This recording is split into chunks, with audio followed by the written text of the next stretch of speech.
Can you weld aluminum with a regular stick welder? That was the question a customer asked me a few days ago. Hello everyone, how are you? Welcome to a new video. A customer brought me this aluminum oil pan to weld it with an electrode.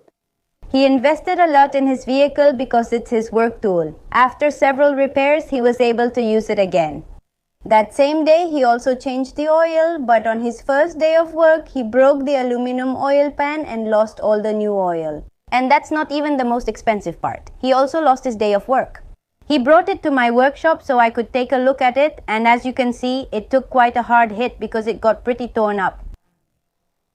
After he showed me the oil pan, he asked me if there was a solution, and of course I told him there was. The truth is, this job is welded with a tungsten inert gas welder, not with a stick welder. It can be done with a stick welder, yes, but it's more expensive and much more complicated. So I told him to buy me the electrodes, and I wouldn't charge him for the work, with the condition that he let me record the whole process. So today I'm going to weld this aluminum oil pan with a regular stick welder. Before welding, we always have to find it properly. The crack in this case is visible, but in other cases it's not visible. The main thing is to clean it. Clean it well, wash it thoroughly, remove all the oil, grease, everything it has, so you can clearly see if you find the crack. If you can't find the crack, you can use a cell phone or a flashlight or something like that, for example. Here I have a cell phone, I'm going to put it underneath. And you'll see that the light shows through the crack. That's how you can tell where the crack is.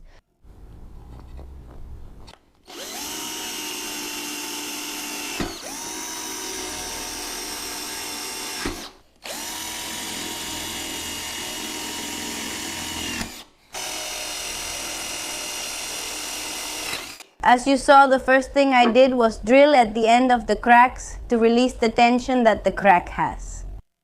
This way, you prevent the crack from spreading, because if we don't make the holes before welding, the crack can keep spreading.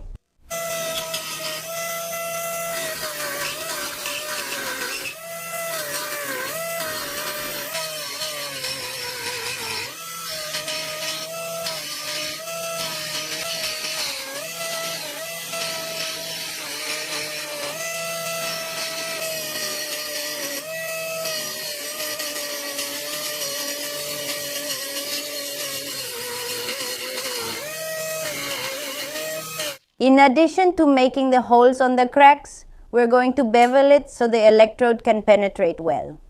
For this type of welding, you can't use just any kind of electrode. We need to try to get an electrode like this one, which is the 4043, which is for welding aluminum. The downside of this electrode is that it's very hard to find and it's very expensive, about $120 per kilo.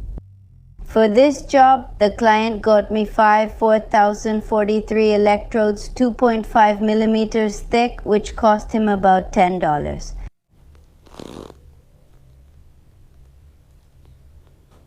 So as we just said, this electrode is way too expensive for this repair or welding job.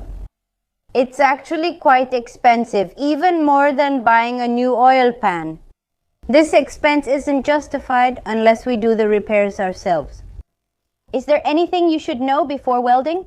Aluminum isn't welded like iron. It has a surface layer of oxide that melts much earlier than the aluminum itself.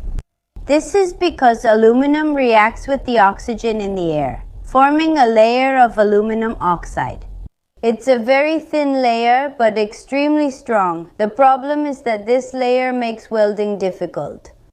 Because aluminum oxide melts at 2000 degrees while pure aluminum melts at 600 degrees.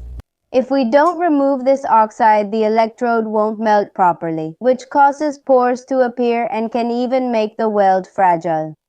To fix this, we're going to use a fine sandpaper to remove all that aluminum oxide. The most important thing once you've sanded is to weld as quickly as possible because this layer forms again. Once it's sanded, we're going to heat the area where we need to weld. This is because aluminum absorbs a lot of heat, and if we don't heat it up, the electrode will stick. This will cause pores or it simply won't melt properly. You need to heat it until it's warm to the touch, and then you'll be able to start welding. We're going to use the welder. In reverse polarity, the electrode holder clamp goes on the positive. To weld with this 2.5 electrode, you need to weld at 70 to 90 amps. In this case, I'm going to weld at 85 amps.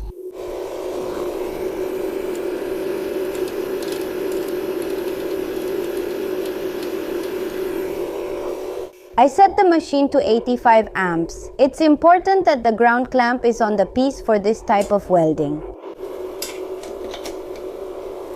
As you can see, this sign has already been repaired once, and now with this, it's going to be the second repair it will have.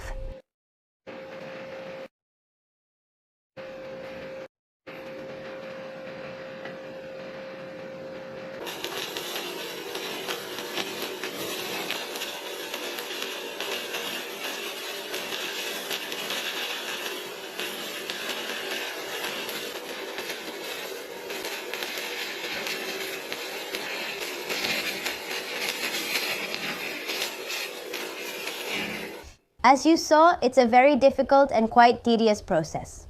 Aesthetically, it doesn't look good, but when there's no other option, it can work. As you can see, it ends up with a lot of slag. You can also grind it down a little, but not too much, so the piece doesn't get weak.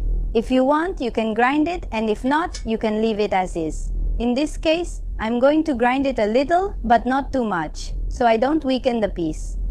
Once I finished welding, I wanted to be completely sure that the repair was perfect, with no leaks at all. To test it, I decided to fill it with water, because oil is thicker and could block a small crack. And I want any leak to be noticed right away, so I filled it to the top and let it sit for a while. I checked every welded part, and luckily it didn't leak a single drop. To be honest, I'm not an expert in this kind of welding, but I was pretty happy with the result. I had done this kind of repair before, but it was always small cracks. This time though, the break was bigger. Even though I'm not very good at this kind of welding, honestly, the repair turned out well. For now it'll work, but ideally he should get a new oil pan later on, because this one already has several repairs. As you saw, with dedication and patience, you can weld aluminum with an electrode, right?